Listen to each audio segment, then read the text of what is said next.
Jumpa lagi Scan bersama Bung Firdaus Ilya. Iya, berjumpa lagi kita, Bung Meldi Rendra. Tidak sesuai dengan perhitungan-perhitungan survei atau analisis para pakar-pakar politik ya. Di Banten terjadi kejutan luar biasa ya. Airin Bung Firdaus ya.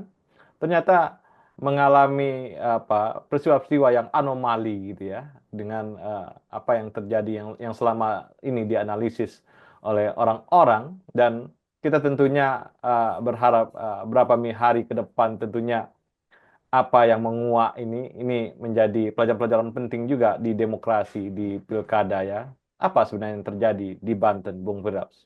Iya, Bung Meldi. Jadi pasangan Airin gitu ya, kemudian dan Ade berhadapan dengan apa namanya Andra dan Dimyati untuk Pilgub Provinsi Banten. Dan kalau kita lihat dalam tiga minggu yang lalu kalau tidak salah, survei terakhir sebelum masuk masa tenang gitu ya, pasangan Airin dan Ade itu masih dalam posisi yang diunggulkan di atas 60% menghadapi pasangan apa namanya Andra dan Dimyati, Sony Dimyati di dalam Pilgub Banten. Tetapi kemarin kalau kita lihat dari hasil quick count untuk Pilgub Banten gitu ya, posisinya terbalik di mana gitu ya dari hasil quick count dari berbagai lembaga survei itu suara dari apa namanya Andra Dimyati itu jauh lebih unggul dibandingkan suara Airin atau Ade dibalik artinya hampir 60% versus 40% gitu. Nah, menjadi pertanyaan publik begitu ya. Bagaimana untuk posisi preferensi atau keinginan politik dalam Pilgub Banten itu mengalami turnover yang begitu tinggi begitu ya, yang tadinya mungkin misalnya memilih Airin atau belum jelas, kemudian berubah menjadi untuk pilihan pasangan berikutnya begitu. Dan pertanyaan kita, apakah kondisi sosiografis Provinsi Banten, di mana dalam posisinya kalau kita lihat Banten daerah yang agak relatif tertinggal begitu dari sisi demografi, informasi dan juga kesadaran politik begitu ya, itu juga cukup berpengaruh misalnya di dalam membalikan atau mendorong perbalikan suara di dalam Pilgub Banten begitu. Yang kedua juga mungkin yang jadi pertanyaan publik adalah bagaimana mungkin dalam rentang waktu 2 minggu terakhir misalnya koalisi King Plus itu bisa melakukan mobilisasi begitu, melakukan penetrasi entah itu dalam konteks misalnya entah itu pasar murah atau pendekatan-pendekatan yang lain begitu ya gitu. Dan kalau kita lihat mungkin yang jadi pertanyaan kita ini juga bisa menjadi salah satu pendorong terjadi perubahan atau anomali suara, atau kalau kita lihat saya tidak tahu begitu ya karena belum ada juga laporan-laporan atau suara-suara yang mengatakan misalnya ada indikasi kecurangan atau money politik atau pengerahan dari aparat seperti hal yang terjadi di Jawa Tengah, Bu Meldi, gitu ya, untuk Provinsi Banten, sehingga Airin Ade yang tadinya diunggulkan cukup tinggi di dalam Pilgub Banten, kemudian berubah menjadi nomor 2 di dalam Pilgub Banten. Jadi ini yang mesti kita lihat atau kita tunggu kurang lebih kira-kira seperti apa realita di lapangan untuk Pilgub Banten. Iya, ini ada proses nature alami yang terjadi misalnya karena dinamika di masyarakat ya. Karena bagaimanapun Airin adalah figur lama di Banten ya, walaupun dia di Tangsel gitu. Tapi dia adalah figur lama di Banten. Kemudian juga secara artifisial juga oleh gerakan-gerakan elit ya atau kelompok-kelompok tertentu yang melakukan setting di tempat-tempat ya karena Banten adalah tempat-tempat yang sangat banyak daerah-daerah terbelakang daerah terisolirnya sangat banyak Bung Firdaus. Nah ini juga menjadi suatu sisi yang perlu dianalisis lebih dalam lagi. Dan Banten dua, ada yang ya yang kota-kota yang sangat ya metropolis gitu ya, dan juga ada daerah tertinggal yang luar biasa gitu, yang miskin ya terbelakang segala macam. Saya kira nih kalau dinamika di kotanya mungkin terjadi perubahan mindset terhadap Aiden sendiri ya, masyarakat kota berubah pikiran gitu ya, atau di desa terjadi persoalan artifisial ya, persoalan-persoalan yang dibuat oleh elit ya, sehingga elit lebih gampang masuknya ke daerah tersebut, daerah terbelakang. Nah, dua analisis ini mungkin menjadi sebuah latar kita untuk melihat apa yang sebenarnya yang terjadi di Banten, Bung Firdaus. Iya betul. Jadi kalau memang dilihat dari sisi demografi atau sisi kesejahteraan atau misalnya pembangunan manusia gitu ya, iya, ada situasi bertolak belakang ya antara Banten Utara dengan Banten Selatan ya. Mulai dari Tangsel, Tangerang, seterusnya, kemudian berhadapan dengan daerah-daerah misalnya apa namanya daerah-daerah yang notabene lebak gitu ya, yang masih tertinggal gitu ya dalam situasi akses atau apapun begitu. Dan kalau kita lihat memang dalam sisi misalnya, iya, kalau kita dengarkan analis dari ahli politik, Untuk daerah yang relatif lebih maju, lebih melek politik, lebih terkoneksi secara informasi, itu memiliki tingkat keimunan politik yang lebih stabil dibandingkan daerah-daerah yang relatif terbelakang begitu.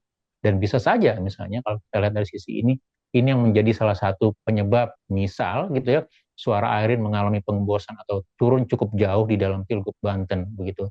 Dan pada titik ini memang yang kita lihat memang pertanyaannya adalah apakah memang ada satu pembelajaran tanda kutip yang kalau kita lihat karena dari awal kalau kita lihat pasangan baik itu Andra Soni Dimyati dan juga Airin dan Ade gitu ya itu juga coba menawarkan dan kalau kita lihat apakah yang menjadi pembeda adalah penawaran dari program-program kerjanya atau janji-janji kampanyenya begitu ya karena kalau kita lihat dari kampanyenya gitu ya, Andersoni Dimyati itu lebih banyak bicara tentang politik, apa namanya, pendidikan gratis gitu, dan itu baligo atau spanduknya di mana-mana di Banten saya lihat begitu ya, gitu. Dan kebetulan ini mungkin yang menjadi salah satu resep atau tawaran yang bisa diterima oleh banyak publik. Sementara di sisi lain pasangan Airin Ade lebih normatif gitu ya, lebih sesuatu yang tidak terlihat secara spesifik kira-kira apa pembedanya gitu.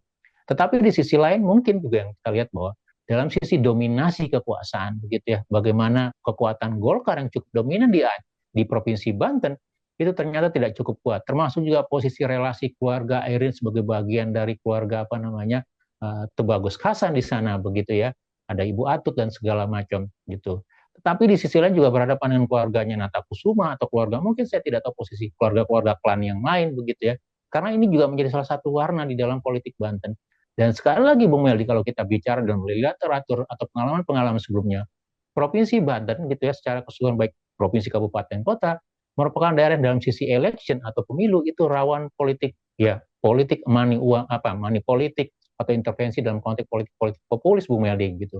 Dan apakah ini yang digunakan sebagai resep mujarab untuk mengintervensi sehingga terjadi pembalikan suara untuk Pilgub Banten? Bisa saja begitu ya.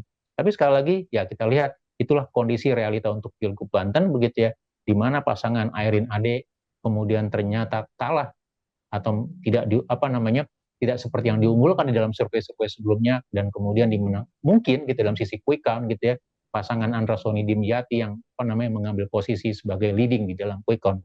Ini proses yang kita harus bilang ke para kandidat ya, terutama Airin ya. Proses siap siaga itu tetap harus dilakukan ya, walaupun ketika surveinya merasa dirinya aman gitu ya.